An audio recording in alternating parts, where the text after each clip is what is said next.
Self-discipline is the center of all material success. You cannot win the war against the world if you can't win the war against your own mind. I love this one. Fail early, fail often, fail forward. It's always a little bit frustrating to me when people have a negative relationship with failure. Failure is a massive part of being able to be successful. You have to get comfortable with failure. You have to actually seek failure. Failure is where all of the lessons are. When you go to the gym and you work out, you're actually seeking failure. You want to take your muscles to the point where you get to failure, because that's where the adaptation is. That's where growth is. Successful people fail a lot. They fail a whole lot more than they succeed, but they extract the lessons from the failure and they use that the energy and they use the wisdom to come around to the next phase of success. You gotta take a shot. You have to live at the edge of your capabilities. You gotta live where you're almost certain you're gonna fail. That's the reason for practice. Practice is controlled failure. You're getting to your limit, getting to your limit, getting to your limit. You can't lift that. You can't do that. Until you get to the point that all of a sudden your body makes the adjustment and then you can do it. Failure actually helps you to recognize the areas where you need to evolve. So fail early, fail often, fail forward. So a dude screamed to me the other night, "Hey, Will, I want to be an actor, man. I want to be an actor just like you." People say stuff to me like that. I'm like, "Yeah, man, you can do it." Give them an encouraging word. But I was just sitting here thinking, and it dawned on me, 99% of people that say stuff like that are not willing to do what it takes to make their dreams come true. The Marines have a saying, everybody wants to go to heaven, but nobody wants to die. And that's just real. At the center of bringing any dream into fruition is self-discipline. Something as simple as food and eating. It's not about your body as much as it is about your mind. It's getting command of your mind to be able to choose actions that are in your own best interest. Every day, we are choosing shit that's not in our own best interest. Right? So if the world is attacking you and the world wants to fight you and the world's trying to hold you down, so you're going to kick yourself in the balls? So you're going to stop yourself from getting what you dream. Self-discipline is the center of all material success. You cannot win the war against the world if you can't win the war against your own mind. The only thing that I can see, and you can never really look at yourself. The only thing that I see that is distinctly different about me is I'm not afraid to die on a treadmill. Right?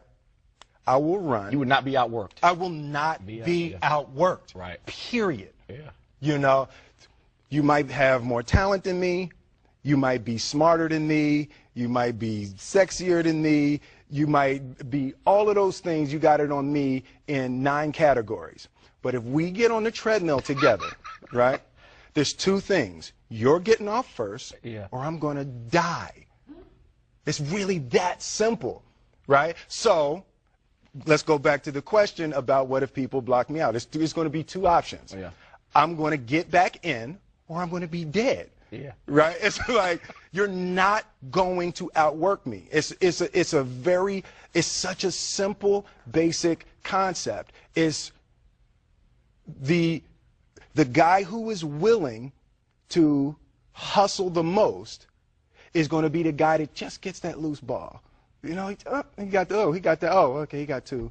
Ooh, God, he grabbed that one. That was going to be out of bounds, but he saved it back in. It's like, the commodity that I see the majority of people who aren't getting the places they want or aren't achieving the things that they want in this business is strictly based on hustle. It's strictly based on being outworked. It's strictly based on missing crucial opportunities. I say all the time, if you stay ready, you ain't got to get ready. I believe that self-discipline is the definition of self-love. That when you say that you love yourself, that means that you have behavior towards yourself that is loving. It's like you say to yourself, hey man, look, I know you want to eat that pizza and it'll be really good, but I can't let you eat that, man, because if you eat that pizza, you're going to feel like shit, and I love you too much to let you eat that. And I think the word discipline has kind of gotten a bad name. We think about it in terms of punishment. I'm not talking about discipline in that way. I'm talking about discipline in the sense that you forego immediate pleasure for the exchange of long-term self-respect. Self-love is, hey, look, I know you got a test on Monday, and I know you really want to go out with your friends. It's Saturday night, you want to go out, but if you fail that test, you're not going to feel good about yourself. I love you too much to let you go out tonight. Self-discipline is self-love. If you want to be happy, you have to love yourself, which means you have to discipline your behavior. The road to sustained happiness is through disciplining your behavior. And I learned very young. From parents? From my parents, absolutely. Yeah. That you don't try to build a wall. You don't set out to build a wall. You don't say, I'm going to build the biggest, baddest, greatest wall that's ever been built. You don't start there. You say, I'm going to lay this brick as perfectly as a brick can be laid. There will not be one brick on the face of the earth that's going to be laid better than this brick that I'm going to lay in this next 10 minutes. Yeah. And you do that every single day. And soon you have a wall. And soon you have a wall. Yeah. And I think psychologically, the advantage that gives me over a lot of people that I have been in competition with in different situations is it's difficult to take the first step when you look how big the task is. The task is never huge to me. It's always one brick. Me too. Greatness is not this wonderful, esoteric, elusive, God-like feature that only the special among us will ever taste. It's something that truly exists in all of us. It's very simple. This is what I believe, and I'm willing to die for it. Yeah. Period. It's that simple. I know who I am, and I know what I believe. I know who I am, I know what I believe. That's all I need to know. And that's all I need to know. So from there, you do what you need to do.